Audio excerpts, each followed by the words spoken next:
It was the summer of 1971, and I, Michael, an aspiring journalist, found myself thrust into a world of darkness and malevolence. The assignment to cover the trial of Charles Manson and the Manson family members both excited and frightened me. Little did I know the extent of horror that awaited me in California.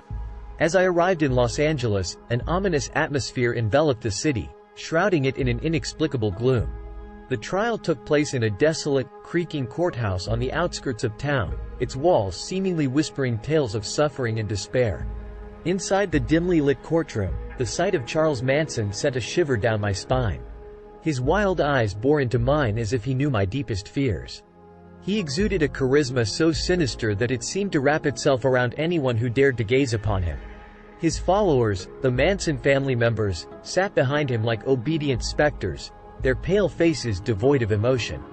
As the trial unfolded, the prosecution revealed the ghastly details of the Manson family's crimes. They had descended upon unsuspecting victims, taking pleasure in torturing and murdering them in the most sadistic ways imaginable. The stories of innocent lives ripped apart by these malevolent beings haunted my every waking moment. Late one night, as I tirelessly pored over evidence and testimonies in my hotel room, a soft knock echoed through the silence. My heart skipped a beat as I approached the door, uncertain of what lay beyond. I hesitated before opening it to reveal a note slipped under the door, its contents written in blood-red ink. "Leave this place," the chilling message read, "or suffer the wrath of Manson's curse."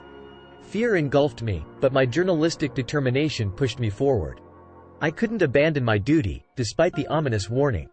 As the trial delved deeper into the twisted minds of Manson's followers, strange occurrences became more frequent. During a stormy evening, I followed a tip to investigate a remote ranch where the Manson family had once resided. As I wandered through the abandoned property, the weight of evil was palpable in the air. The sound of rustling leaves sent shivers down my spine, and I felt an inexplicable sensation of being watched. In the heart of the ranch, I stumbled upon a gruesome sight, the remnants of a ritualistic ceremony. Candles flickered eerily around a blood-stained altar, and the walls bore cryptic symbols that seemed to pulse with malevolence. Panic surged through me as I realized that I had stumbled upon something far beyond my comprehension. As the trial neared its conclusion, the malevolent aura surrounding Manson and his followers intensified. Witnesses reported feeling an otherworldly presence, tormenting them as they testified against the family members. Jurors began to display strange behavior, some appearing entranced by Manson's every word. It was as though an invisible web of malevolence had enshrouded the entire courtroom, ensnaring everyone within its grasp. The divide between reality and the supernatural blurred, and I questioned my own sanity in the face of the horrors I had witnessed. The night before the trial's conclusion, I found myself alone in my hotel room, my heart pounding with anxiety. The walls seemed to close in on me, and the air grew heavy with foreboding.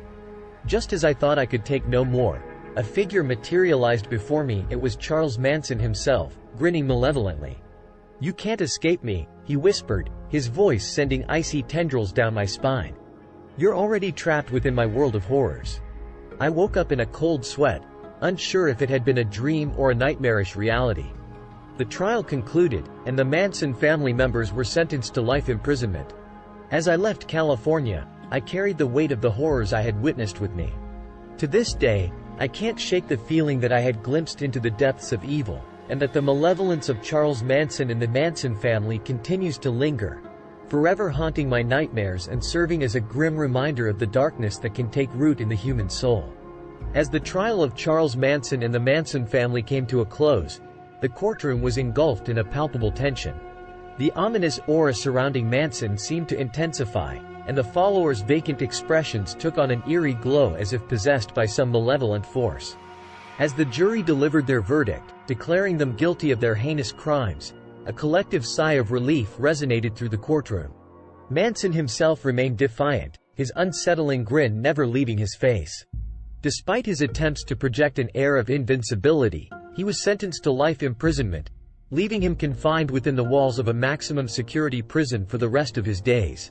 The other family members received similar sentences, ensuring they would never again walk free and pose a threat to society.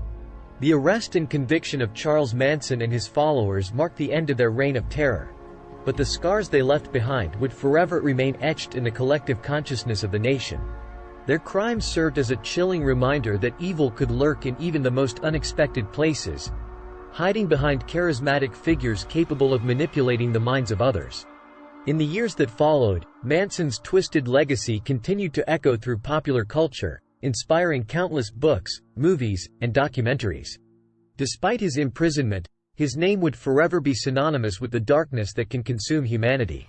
As for myself, I returned to my life as a journalist, haunted by the horrors I had witnessed during the trial.